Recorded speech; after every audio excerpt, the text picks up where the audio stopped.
Essentially, we make tools that help studios run like smart homes into our quarterly marketing budget.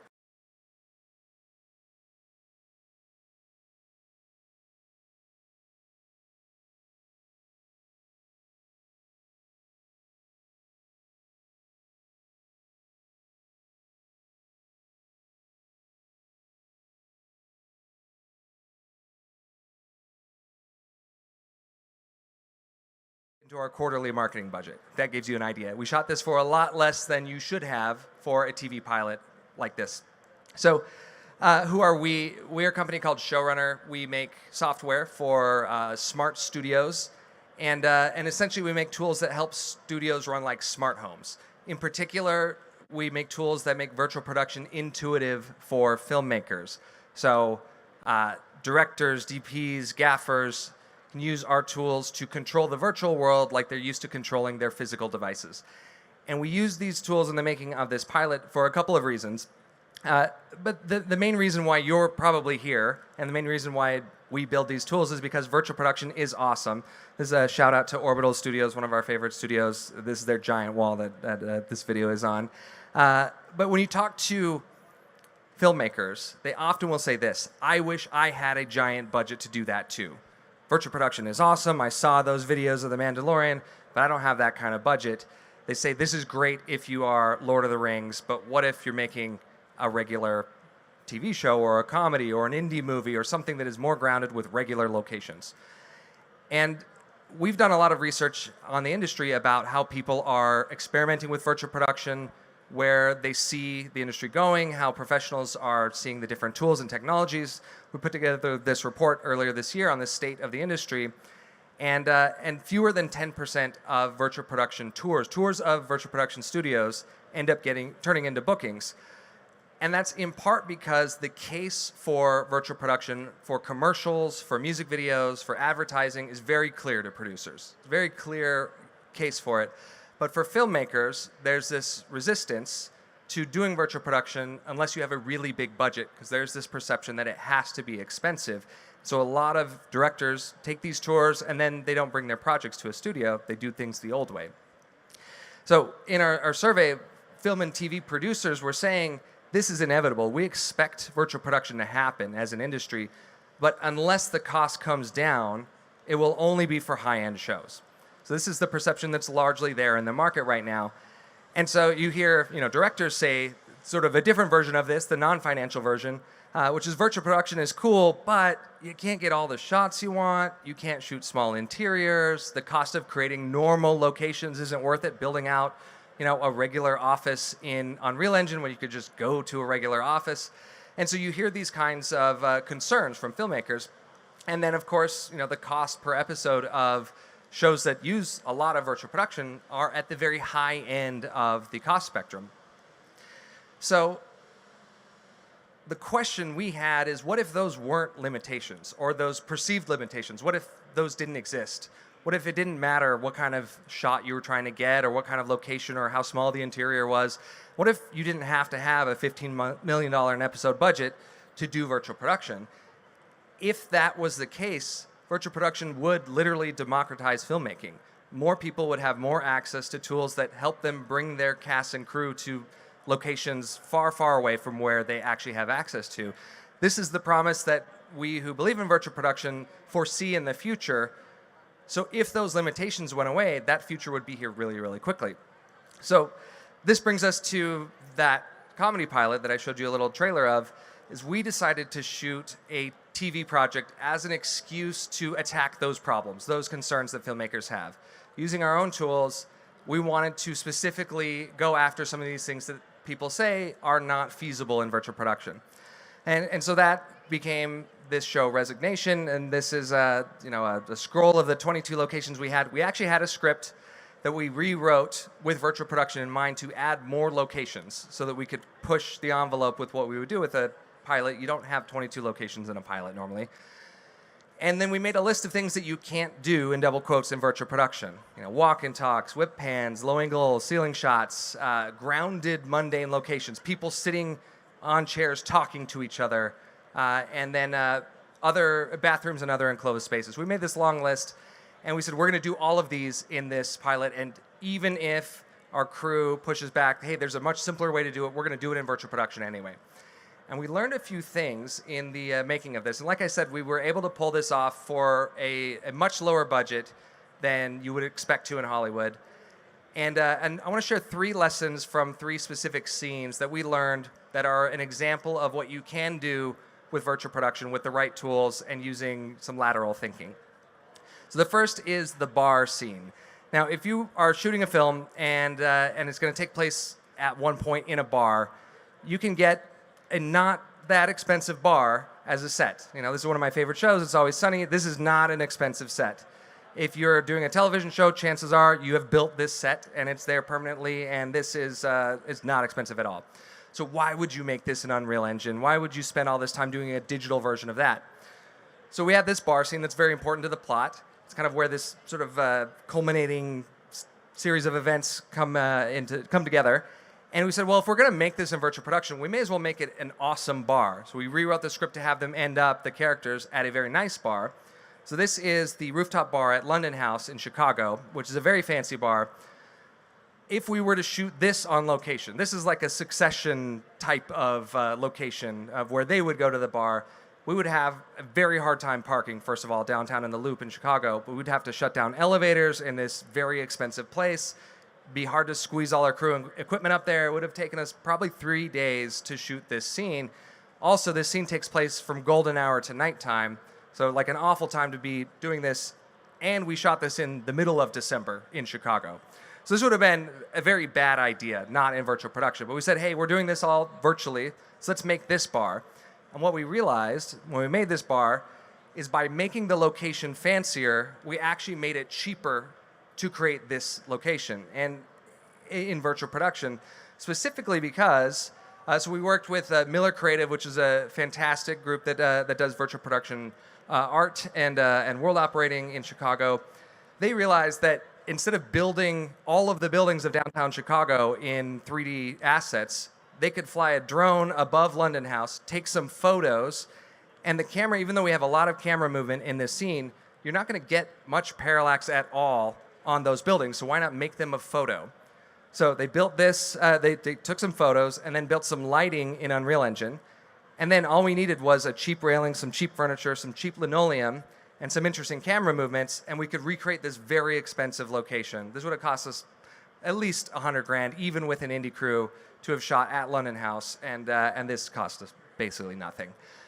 And then the camera movement and what you'll see here in this next clip actually really helped to sell this virtual location, this fancy bar.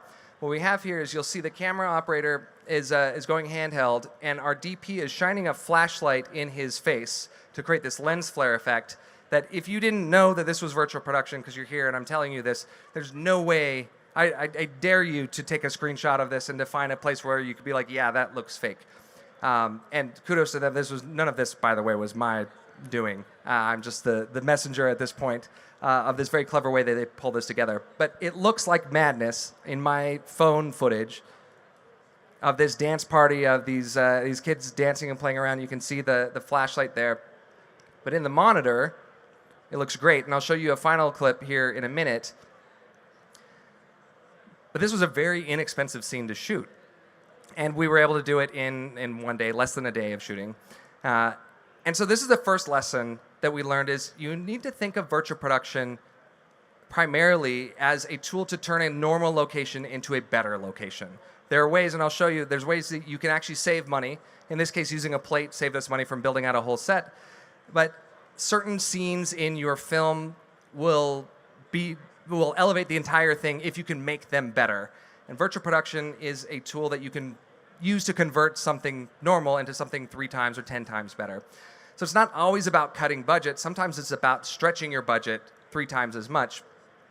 But this brings us to the other part of this scene in the bar is the characters in this scene, they're kind of partying, some things have happened, and then they each go into this bathroom and look in the mirror, kind of contemplate what has happened during their day. And at first we're like, okay, we could just shoot in a bathroom, squeeze some crew into a bathroom, but we got to do it in virtual production, so what do we do? And we'd already turned the bar into a fancy bar, so we needed a fancy bathroom. Now, the problem with one of the reasons they say not to do enclosed spaces in virtual production is you kind of have to build a set to make it look enclosed inside of your LED volume, which doesn't make sense. You may as well just build a set.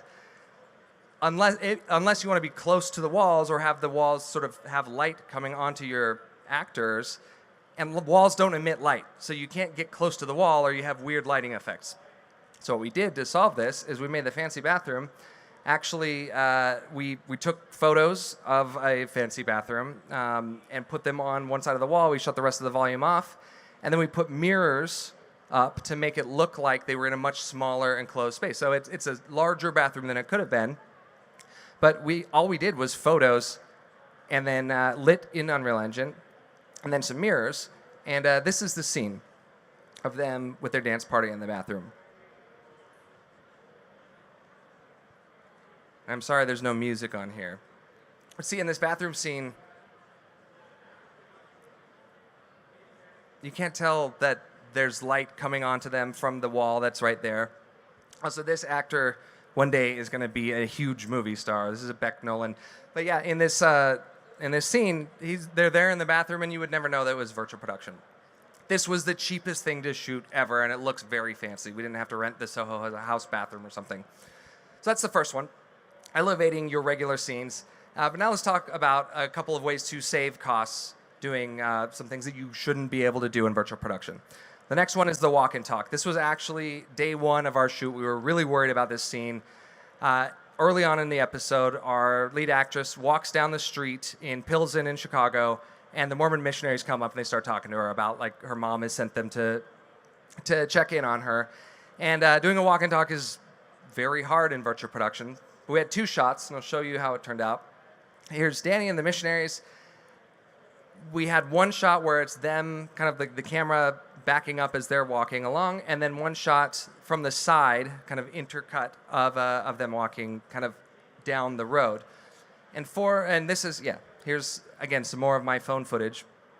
You'll see when we start there we go. Start the movement here. Here they are walking down the street in Pilsen, and not a whole lot of people are doing much except our handheld camera, and here they are on treadmills. There's two shots that we got here. We had a video plate of our director literally walked backwards down the street in Pilsen to get this video plate. We had them on treadmills, and then a handheld camera held at about a 15-degree angle, sort of offset, not directly on them, sells the illusion. And that was one shot. The second shot is we had sort of a J-shaped volume, so this longer wall that they were walking this way.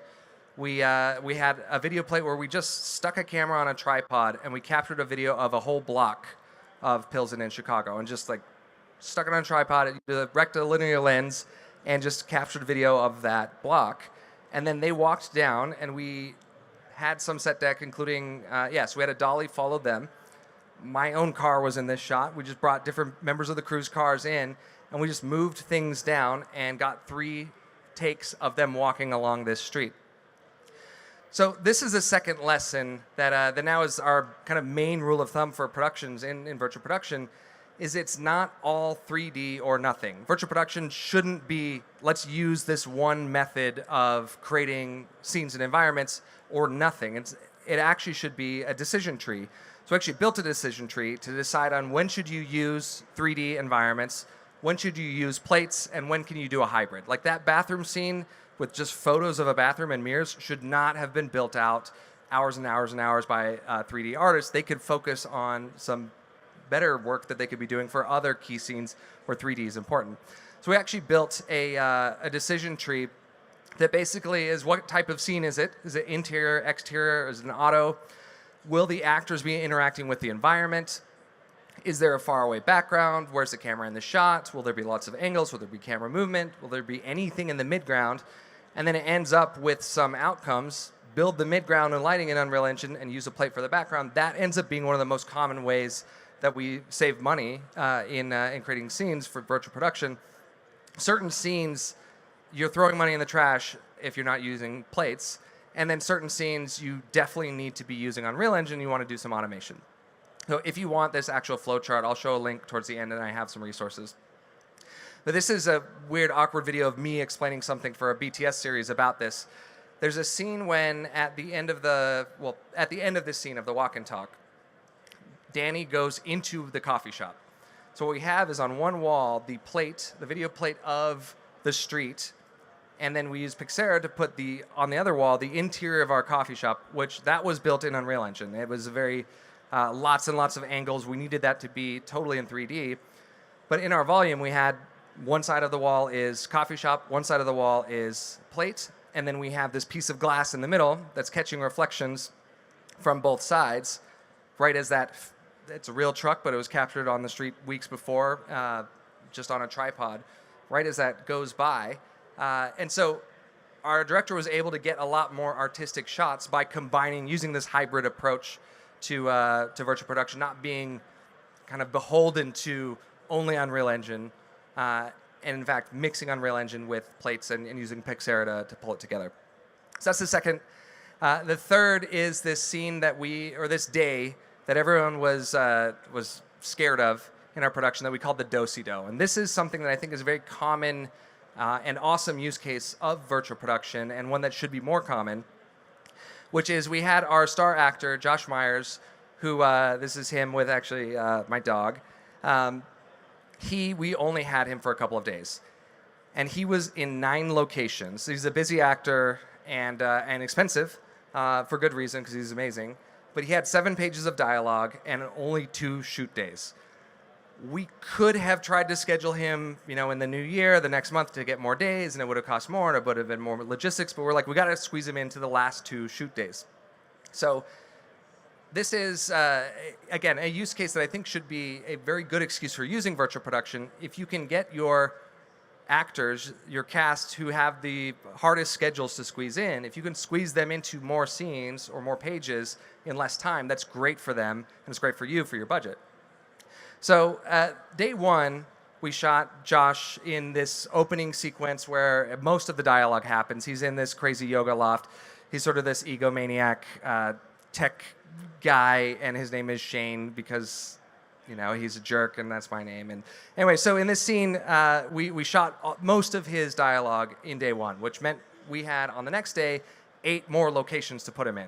And it was mostly the improv stuff, short lines, but flashback scenes where he's in all sorts of different places. And so we designed this day called the Do-Si-Do, where at Resolution Studios, which is where we shot the second half of the pilot, we shot the first half at Smash Virtual. Resolution has a very awesome setup where they can reconfigure their LED walls to kind of any configuration you want, which is super valuable if you're trying to do something like this. But they built us 2 LED walls. So their main wall, this is a smaller version of that wall here, which is enormous. But the main wall got small, and there's a second wall, a flat wall on the other side. And so we took these 2 mid-sized walls, and we actually designed what we called a Do-Si-Do, which was a schedule for our art department to go ahead of time, set up the set deck for one scene while we were blocking with the actors on a scene on the other wall, shoot that scene, then set up the art on this scene while blocking and rehearsing on this scene. And here's a time lapse of us shooting 8 locations in one day. And we almost had a mutiny on our hands when we told our crew we were going to do this. Everyone was like, the Do-Si-Do, let's make it 3 days. Like, we can't do this. It's going to be awful. And to their credit, everyone said, well, yeah, let's try it. We actually wrapped early on this day. We planned so well that we were able to throw in an extra scene for the post-credits and wrap early. There was no overtime on this day. We threw in this scene where in the post-credits we hooked a glitter cannon up to showrunner, and then we shot him. American flag is not really a location. We call it America, I guess, but we shot this last plate of him in front of an American flag and shot with glitter, and we were able to squeeze in this fun, silly thing because we had enough time to do it. So the third lesson is that a few people spending more time planning can equal a lot less wasted time for a lot of people. And that is the math, I think, of virtual production, is fewer people can set up the dance that you have to do in order to maximize your time on set. And they can be expensive people, producers and production designers and whoever it is, but that time is well spent if your whole crew and cast can be a lot more efficient. And so we know the case for virtual production for creatives. You can go to different planets. Creativity can be unbounded. As a director, as a cinematographer, as a writer, virtual production, there's this very great case for it. But this is, I think, the case for virtual production for producers. Producers are thinking, unless this costs less than the normal way I do things, I don't want to make the effort of learning how to do this new way of doing things because it doesn't do anything for my bottom line. But there's a case for virtual production for producers that you don't have to only do big, sweeping sci-fi landscapes. You can do interiors.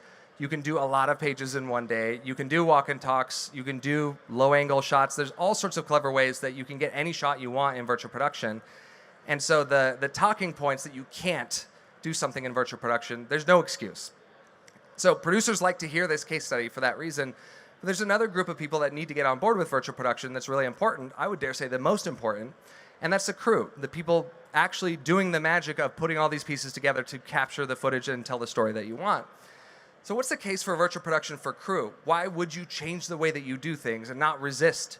Why would you learn this new skill set aside from this is the wave of the future and you're worried about your job? This is something that we worry about a lot at Showrunner is how do we make sure that that gaffer who has 30 years of experience lighting real scenes, that they can actually still work in the virtual world? Because right now, most gaffers show up and they use their regular lights, they light their scenes, and then they go and ask some group of people, programmers at a brain bar, can you please adjust the sun or can you please adjust this light? And there's a communication gap and barrier that leaves gaffers feeling pretty helpless. Same thing with DPs, same thing with the art department, production designers. And so eliminating the resistance for crew, I think, is really important in virtual production if we indeed want to speed up and save money and save time. Because if the crew takes 3 times as long because they're resisting and they don't know how to do it, that doesn't really serve the purpose that producers want in saving money. So on our set for this pilot, only 3 people on our crew had ever done virtual production before. Our world operator, our director of photography, and I'm trying to think of who the third, our director. Yeah, who's one of my business partners. So only 3 people had ever actually done virtual production before. And we put our tools in their hands, which are designed specifically for this. So this is like the pitch for Showrunner, is we want a director of photography or a director to be able to actually move the background themselves, from a tablet, from an iPad or a Samsung tablet or their phone, rather than having to ask some unknown person that they've never worked with, can you please adjust things? So being able to control the background yourself speeds things up a lot. Being able to control the virtual lights yourself. So as soon as we gave our gaffer the ability to change the sun, it like blew his mind. He went and showed everyone on his crew, hey, I can change the sun now. Because suddenly you have more control and more confidence that you can do this, and it becomes fun. Your skills in lighting now translate to this virtual world. And then another set of features that we actually debuted during the shooting of this is what we call scene management. So you can't do a do-si-do day if you have to spend time dialing in all of your shots. You have 8 different locations. You got to dial in every shot and take hours and hours to get it to look just right. We dialed in the shots in pre-lighting, and then we saved our settings of our backgrounds and lights, and now we do cameras, lens, so that you can load up instantly all of the settings of your entire set. So being able to skip that time between setups and really just move set deck and move physical lights and the camera saves a lot of time and allows you to do that thing to do more with less. And this was something that our crew loves. So yeah, this is our gaffer up on a ladder looking at a tablet, seeing how the virtual world and his real world light here as he moves it physically all mesh together in the live feed. And he said after this shoot, I never want to shoot without these tools again. That is the kind of response we want from crews who are afraid of or hesitant about this new way of filming. And I think empowering crews to do their thing, to use their expertise, rather than learn some new set of terminology and protocols and computer programming and all of that, I think that's how we cross that gap with that third group. So if you want more information on Resignation, the show, including we have a behind-the-scenes series that it's a 10-episode series that's coming out on LinkedIn about how we achieved each of these sort of impossible things, how we did the walk and talk, how we solved audio issues with an echoey set in the first studio we were at, things like that. You can sign up to get those episodes here, along with some other stuff, including you want to see that flow chart. So I want to end by saying most of the things they say you can't do in virtual production, I'm convinced you actually can do. And you can do them cost effectively. I think there are very few things that you can't do as cost effectively if you do the right planning for virtual production. But there's one thing that I will warn you you should not do in virtual production. And that is, if you bring a live alpaca on set with an LED wall, this is Rainier, our alpaca star, and you put alpacas on the LED wall, the live alpaca, you'll see here in a minute, he notices that there are other alpacas in the studio, and he would not face camera. He kept on turning around. His handler had to, I don't know if he wanted to make friends or fight or what with these alpacas, but if you bring real animals on set, they will think that the virtual production is real. So we eventually did get the shot. This again is Beck hanging out with the alpaca, eating some hay. We eventually did get the shot, but we had to turn off the screen, get the alpaca to face camera so he no longer saw alpacas, turn the screen on while he wasn't looking, and then get the shot. So, in summary, virtual production looks real to alpacas, which is good news. Also looks real to humans if you do it right, and you can make it look real too. So with that, thank you very much.